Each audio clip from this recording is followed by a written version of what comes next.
Bonjour, nous allons nous intéresser dans cette vidéo au domaine analytics intitulé Titles. Titles ne doit pas être confondu avec Physical Items ni avec Inventory. Tout simplement parce que Titles, c'est le domaine qui recouvre l'ensemble des données relatives aux notices bibliographiques, qu'elles concernent des ressources électroniques ou des ressources physiques. Dans ce domaine, on trouvera également les notices pour lesquelles il n'y a ni inventaire physique ni inventaire électronique. Autrement dit, des notices qui sont impossibles, qu'il est impossible pour Alma Analytics de catégoriser et de répartir dans l'un ou l'autre des deux domaines précités. Alors, Titles s'organise de la même manière que les autres domaines. Regroupement de données avec des indicateurs de mesure et des données à proprement parler. Alors, beaucoup d'indicateurs de mesure sont proposés. On va les regarder un petit peu en détail. Il y a une précision qui est très importante, qui concerne spécifiquement ce domaine, c'est que les données qu'on y trouve ne sont pas des données à jour.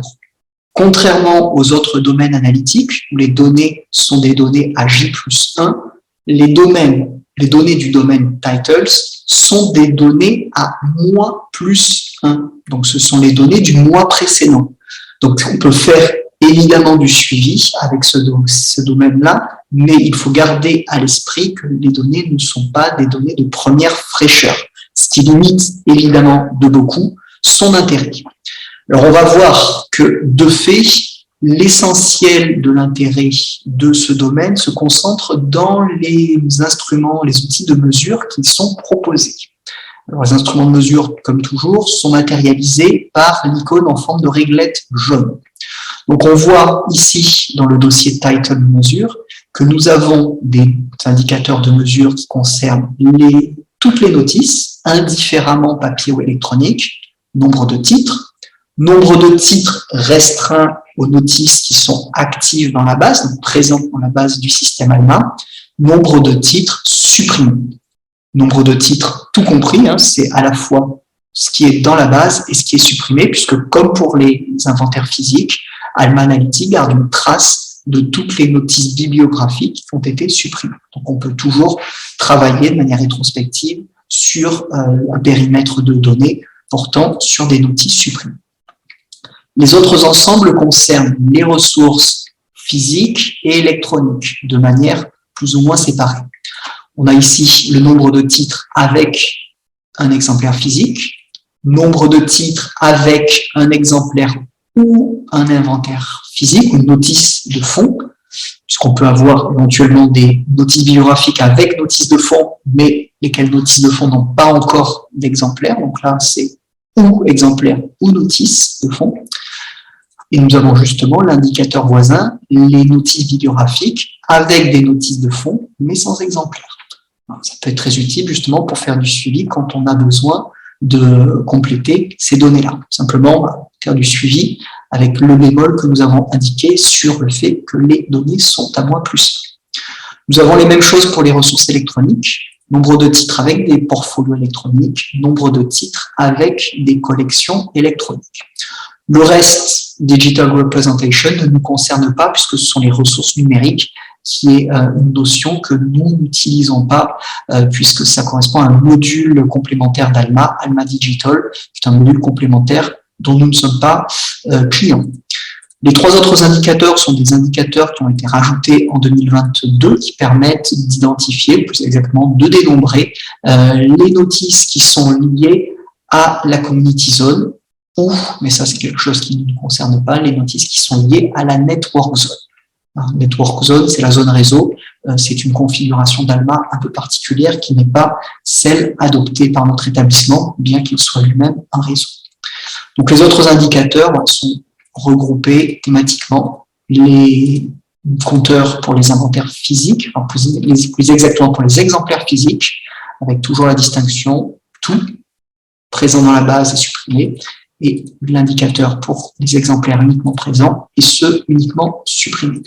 On a la même chose pour les holdings, la même chose pour les portfolios, la même chose pour les collections électroniques. Et ce qui suit concerne plus spécifiquement donc les objets numériques que j'évoquais à l'instant.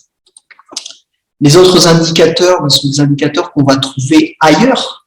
Des indicateurs qu'on trouve par exemple dans le domaine fulfillment, on les voit repris ici, comme le nombre de prêts avec la distinction canonique entre les prêts aux usagers et les usages internes.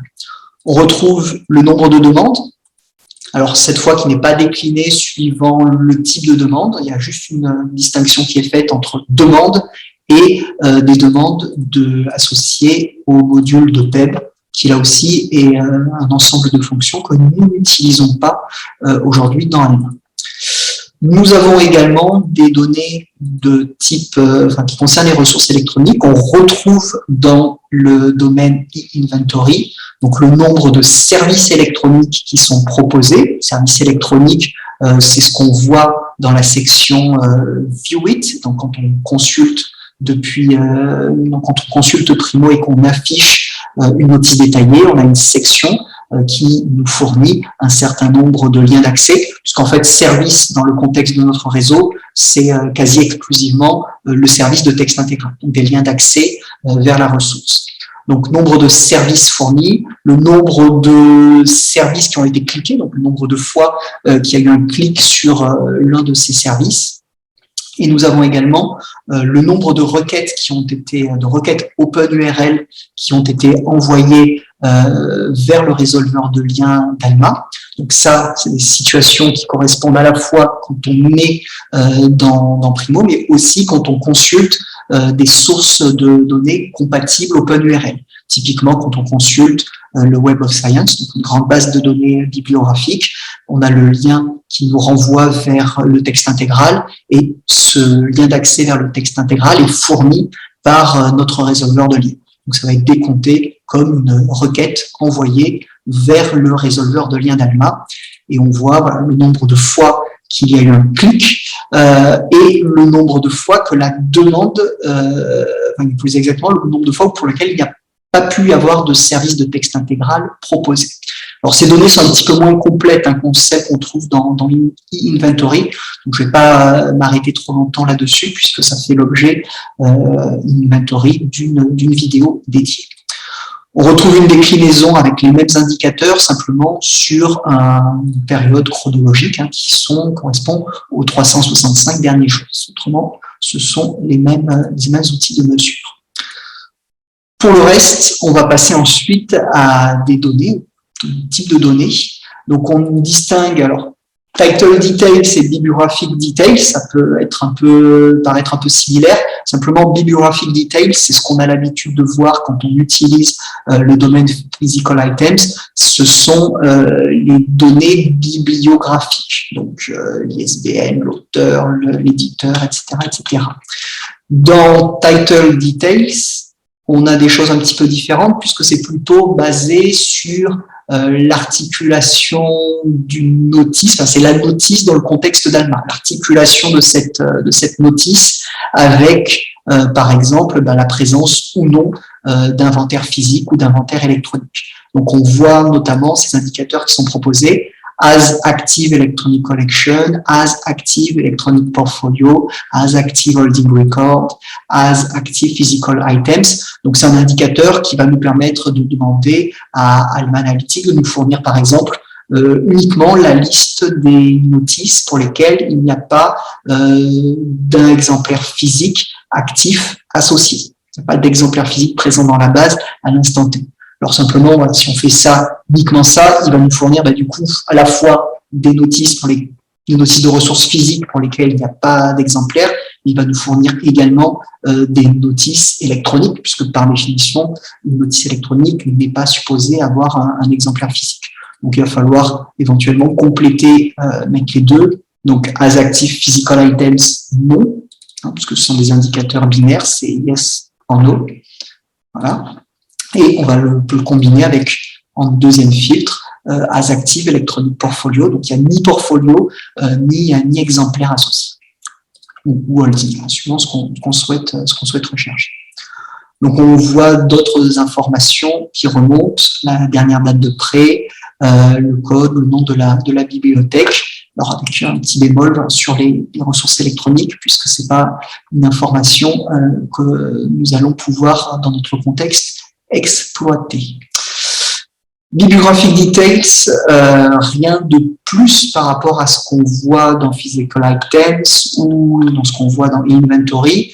On retrouve notamment nos paramètres locaux. Voilà. Donc, pour rappel, il s'agit de données qui ne sont pas de données bibliographiques, qui ne remontent pas par défaut dans Analytics. Donc, on a la possibilité d'indiquer à Exlibris que l'on souhaite voir remonter telle ou telle zone ou tel sous-champ de telle ou telle zone pour pouvoir en faire une exploitation au niveau d'Analytics. Alors, on va trouver souvent dans ces paramètres locaux qui sont définis librement par nous, on va trouver souvent justement des données qui sont plutôt dans les zones locales, des notices bibliographiques, donc des choses qui ne sont pas normées de manière à l'international, comme ça peut être le cas pour les autres zones. Donc, ça va être notamment tout le bloc des 9XX. On va retrouver différentes choses, en fait. Dans le local param 1, on va trouver les numéros RCR. Je vais vous montrer. Quand on affiche, on a les numéros RCR et pour certains RCR, voilà, des indications de code également quand ces éléments-là existent. Donc c'est le contenu de la 930 qui se retrouve ici. Donc ça va être utile par exemple si pour chercher, restreindre spécifiquement un rapport sur un numéro RCR, soit au niveau d'un filtre, soit au niveau d'une invite. On verra ça tout à l'heure dans un exemple. Le local param 2, c'est le code barre. Alors là, ça n'a un intérêt que technique, on va dire, pour générer des inventaires uniques. Donc, on va dire, c'est une petite tambouille du SCD. Ça présente un intérêt très limité pour les utilisateurs que vous êtes. Mais voilà, il faut garder à l'esprit que nous avons cet indicateur local param 2 qui est utilisé pour ça aujourd'hui. Le local param 3 également, c'est plutôt de la cuisine interne du SCD. C'est le contenu de la zone 917, donc on est toujours dans les zones locales des notices Unimark. Et là, on s'en sert en fait pour identifier les ressources qui sont éligibles au service eBooks on Demand. Vous voyez un indicateur en $AXXXD, on va se baser là-dessus pour repérer les ressources qui sont numérisables, pas encore numérisables, puisque ce code doit être changé. C'est de mémoire l'indicateur en 4e position qui indique si une ressource est ou non éligible au service eBooks on Demand, puisque c'est un service, un réseau européen auquel le réseau des bibliothèques de l'Université de Toulouse participe depuis quelques années. Et on indique à la fois dans notre catalogue, mais aussi dans le SUDOC, qu'une ressource, un document ancien, grosso modo les documents aujourd'hui antérieurs à la Première Guerre mondiale, on indique que ces documents-là sont numérisables dans le cadre de ce service. Dans le local param 4, nous avons théoriquement les notes de thèse. Voilà, ça, c'est déjà plus intéressant. Tout le contenu des notes de thèse qui se trouve en 328. Donc là, on est bien dans une zone bibliographique. Le local param 5 est dédié au numéro PPN. Le numéro PPN, on a parlé dans d'autres vidéos. Il est en 0,35. Simplement, le contenu de tous les 0,35 remonte dans un seul et même indicateur dans Analytics. Donc, si on a besoin de faire des filtrages, de travailler, même simplement fournir une liste avec l'affichage en clair des numéros PPN, on ne peut pas s'appuyer sur cet indicateur, le network number. Il faut pouvoir isoler spécifiquement le PPN. Donc, on l'a fait de différentes manières au fil du temps. On avait une requête SQL qui allait extraire spécifiquement le 0,35 pour lequel il y avait un PPN avec un préfixe PPN en toutes lettres.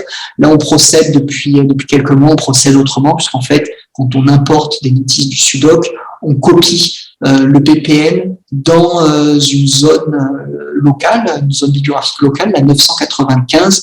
Et donc là, le local param 5, le paramètre local 5, va chercher le contenu de cette zone 995.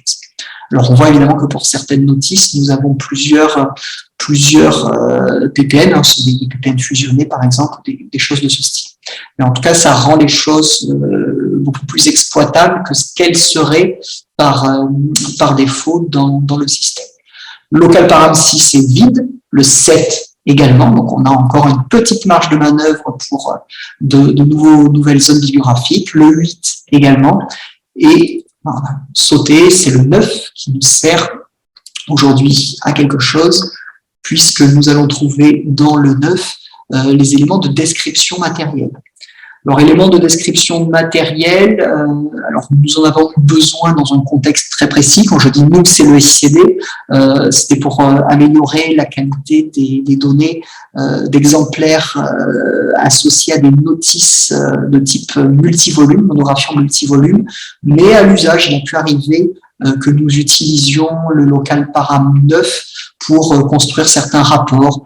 On nous demandait j'ai plus d'exemples vraiment précis en tête, mais on utilisait la mention de pagination, le simple fait d'avoir une pagination pour identifier vraiment de manière spécifique.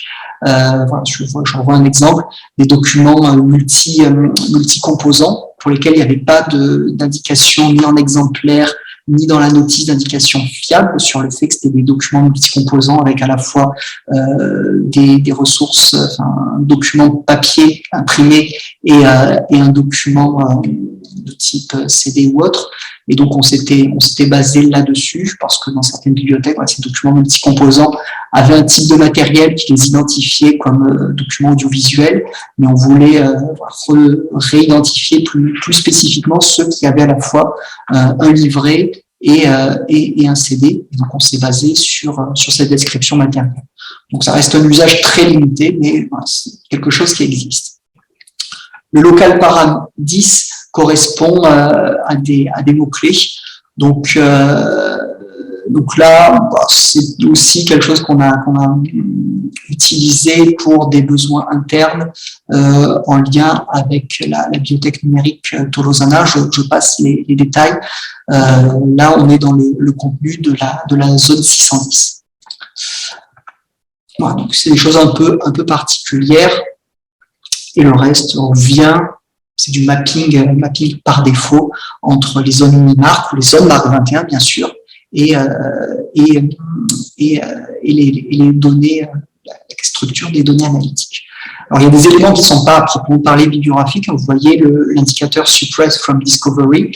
Donc là, c'est un indicateur de type yes ou no, oui ou non, qui va permettre, si on l'utilise, d'identifier des notices qui sont volontairement masquées au catalogue ou au contraire des notices qui ne sont pas masquées au catalogue.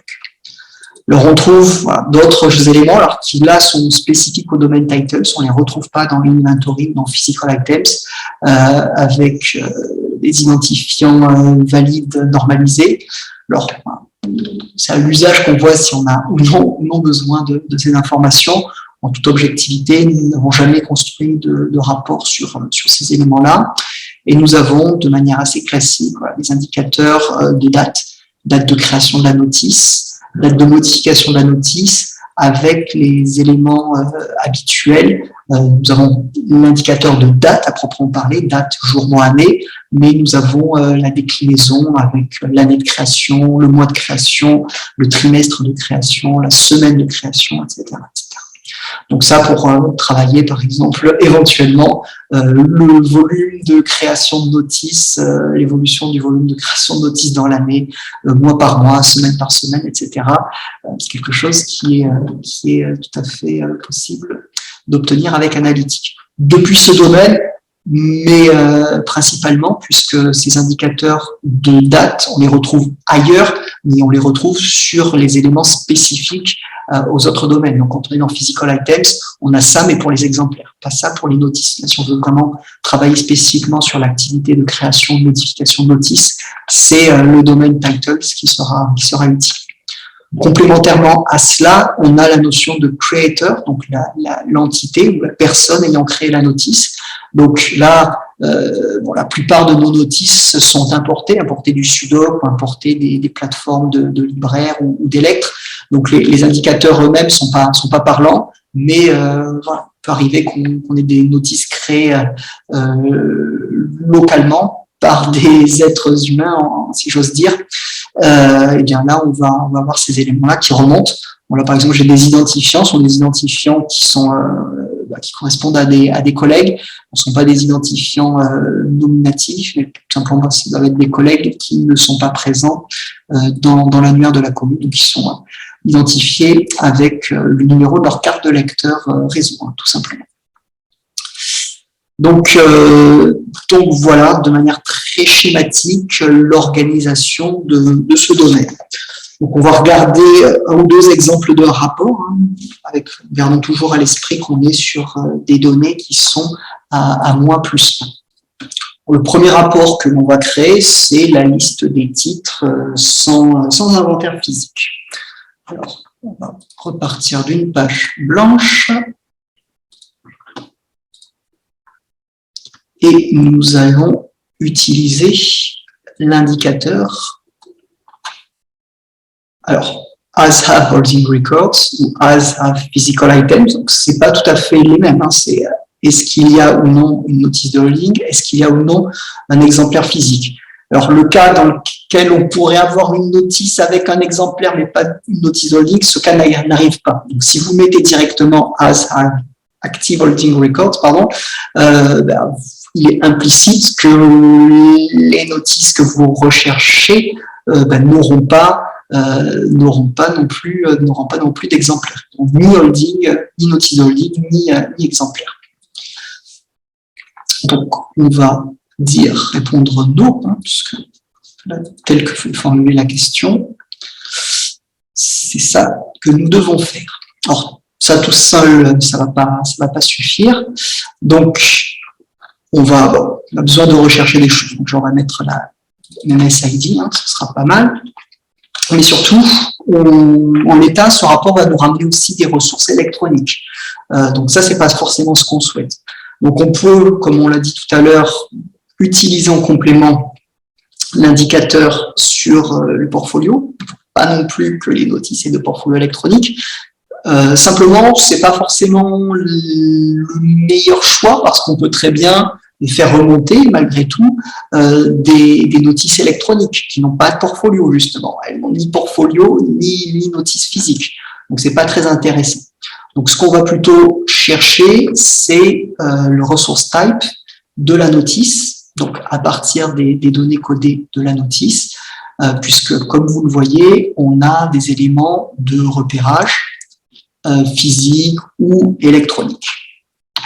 Donc ici, on va restreindre notre recherche aux notices pour lesquelles on a physical dans les données codées. Alors, on peut regarder s'il manque des choses. On voit que le reste, c'est de l'électronique, du digital. Alors, on a des cartes sur microfilm, des cartes sur microfiche. On peut éventuellement les rajouter. Même des choses, je ne sais pas exactement ce que c'est, des micro-packs. Bon. On va éviter de rajouter ça. Voilà. Donc, il doit y avoir dans la notice ces éléments-là d'identification. Donc, ici, il nous manque quand même aussi notre élément de sécurité, c'est le life cycle, c'est-à-dire le fait que la notice soit ou non encore présente dans la base. Si je ne filtre pas sur le life cycle, je vais remonter des notices supprimées. Notices supprimées, par définition, si elles ont été supprimées, elles n'ont pas non plus de notice de holding. Donc, c'est pas intéressant. Je fais ce rapport pour identifier des notices pour lesquelles il y a des choses à faire, en l'occurrence, créer une notice de holding et créer un exemplaire. Donc, autant filtrer pour ne garder que ce qui est dans le catalogue, in repository. Là, on a ce qu'il nous faut. On pourrait éventuellement filtrer sur la date de création. Donc, on va peut-être l'afficher, mais on va pas faire de filtrage dessus. Mais on peut évidemment tout à fait le faire. Title, creation date. Alors, ce que je vais rajouter ici, par coquetterie, c'est une invite basée sur le numéro RCR. J'indiquais que le numéro RCR était dans le local param 1, donc on va s'en servir. Je pourrais l'utiliser en filtre, bien sûr, mais on va dire que c'est un rapport qui peut être utilisé par plusieurs bibliothèques du même établissement. Donc on va plutôt utiliser cet élément-là en invite. Donc pour ajouter une invite, on clique déjà sur l'onglet invite et on va, un peu comme on le fait pour un filtre, ajouter une colonne, un vide de colonne.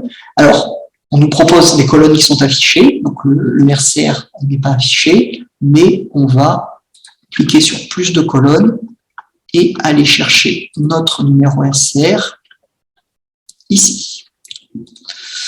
Donc, on va modifier l'opérateur, parce que est égal est includant, qui est l'opérateur par défaut, ne va rien nous ramener de bon, puisque pour utiliser de manière ergonomique le rapport, on va se contenter de saisir le code numérique du numéro RCR.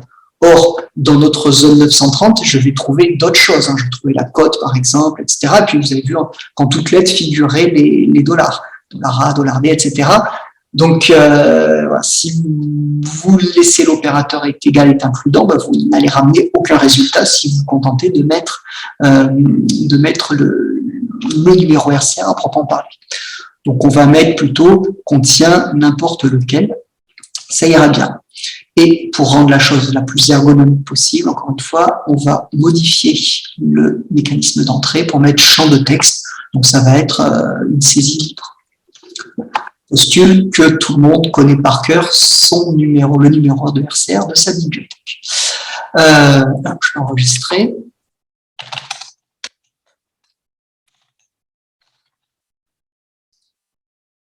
Et je vais sortir, même si je pourrais là déjà faire une vérification, vous avez la possibilité d'avoir un aperçu. Voilà. Donc, je saisis un numéro de RCR qui est le numéro de RCR de la Bibliothèque universitaire centrale du Mirail et j'exécute mon rapport avec la fourniture des données qui vont bien. Donc là, c'était un aperçu, donc je n'ai pas les options d'export, etc. Donc, je vais juste relancer mon rapport de manière propre, en cliquant sur ouvrir et en faisant la même chose. Donc, je peux toujours, comme vous le savez, cliquer au niveau de la date, par ordre croissant. Donc là, il y a eu des regroupements puisque c'était à chaque fois la même date de création. Date de création en fait, qui correspond à l'importation, processus d'importation des notices. Dans le processus d'importation initiale des notices dans Alma, si je veux avoir des lignes séparées, j'en ai la possibilité en modifiant l'affichage, personnalisant la vue. Donc, je clique ici sur modifier. Donc ça, il faut évidemment les droits d'administrateur sur Analytique. Et l'icône en forme de crayon, propriété de colonne, format de colonne, répété, et on a séparé toutes les lignes. Mais pas le faire pour le MMSID, puisque les MMSID sont par définition distincts. Donc là, on a notre liste. Alors, on voit que les données, je suis fin août, on voit que les données sont presque à jour, puisqu'elles datent du 23 août. Donc, j'ai envie de dire, c'est presque pas trop mal. Mais si je refais ce rapport dans 15 jours, bien, les données n'auront pas bougé, puisqu'on est à mois plus. Donc, ça veut dire aussi, si vous faites du suivi là-dessus, dans le contexte qu'on vient de décrire, cette notice-là, j'ai toujours vérifié, mais peut-être que depuis le 23 août, l'inventaire physique a été créé. Donc, ça reste des outils de suivi qui sont à prendre avec un certain nombre de précautions. Donc ça, c'est un type de rapport que je peux faire. On va s'amuser à faire un deuxième rapport sur les notices créées en fonction par mois et en fonction de leur provenance, on va dire. Donc on va à nouveau repartir d'une page vide. Alors, quand je parle de provenance, ce n'est pas la notion de créateur qu'on a mentionné tout à l'heure. Le créateur, c'est la machine. Donc ça, dans le cas d'une notice qui est importée, quelle que soit la source d'importation, c'est la machine, donc c'est système.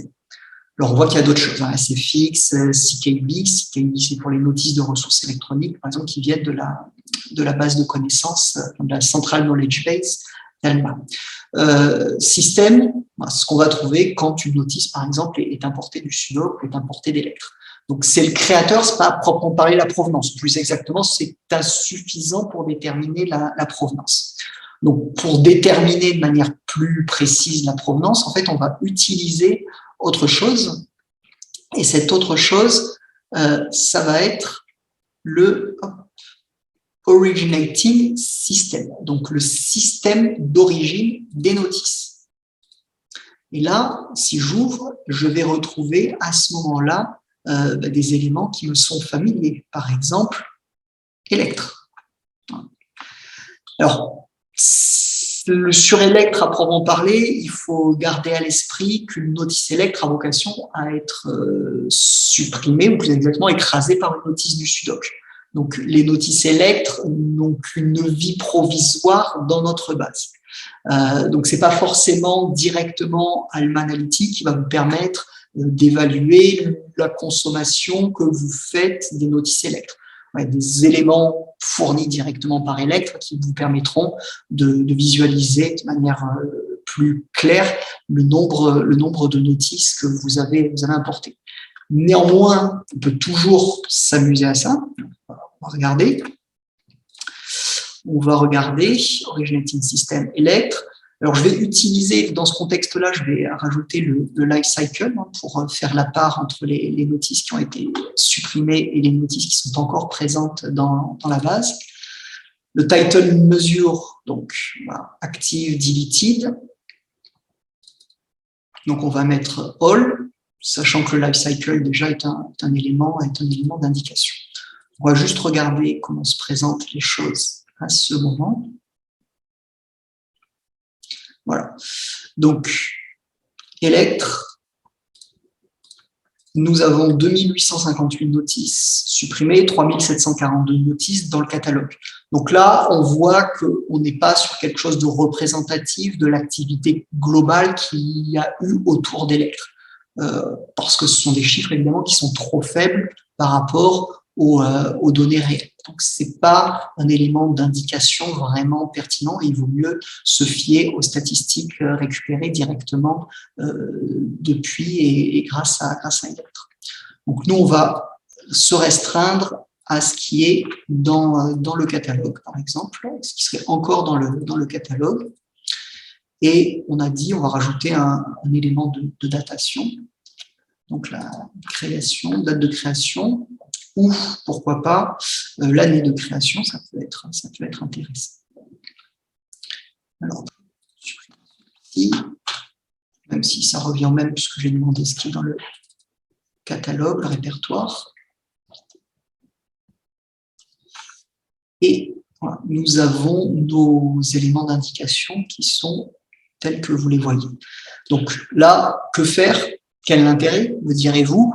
Ce sont des éléments qui doivent peut-être attirer votre attention. Une notice Electre, 319 notices dont la provenance est Electre, qui sont encore présents dans le catalogue pour des notices créées en 2018.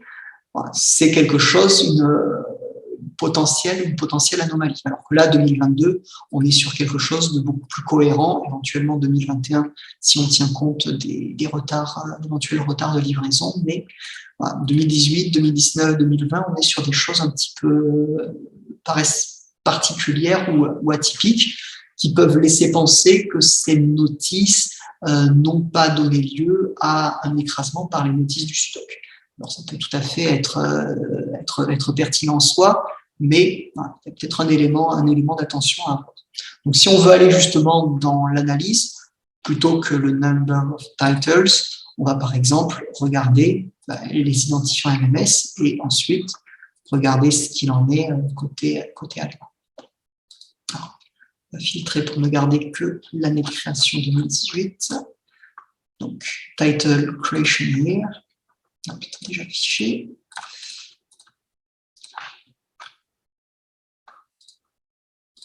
On voit que Analytics anticipe beaucoup, jusqu'en 2041, je vous rassure, il n'y a pas encore de notice créée à cette date. Voilà. Là, on a une liste, on n'a même pas besoin du coup des deux autres éléments. On a une liste et comme tout à l'heure, on pourrait tout à fait faire une recherche encore un petit peu plus fine.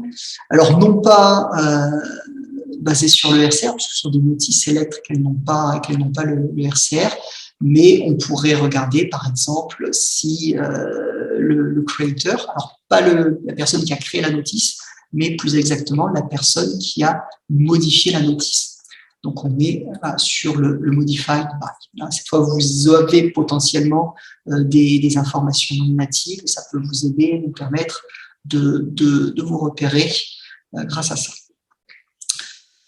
Voilà des éléments possibles depuis le domaine titles. Ils ne sont pas forcément propres au domaine titles, du reste, ces éléments-là. On peut aussi les obtenir depuis les domaines dédiés, inventory ou physical items. Ce qui va être vraiment propre au domaine titles, parce que ce sont des éléments de comptage globaux ou éventuellement séparés, mais de comptage avec une vue d'ensemble sur les ressources physiques et les ressources électroniques. Voilà, ça, ce sont les éléments qui sont vraiment propres à notre domaine titles.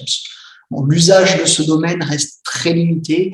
Nous avons créé peu de rapports là-dessus et par la suite, nous ayons rendu compte de ce fort bémol sur le fait que les données sont à N+1, nous avons fortement limité notre recours à ce domaine.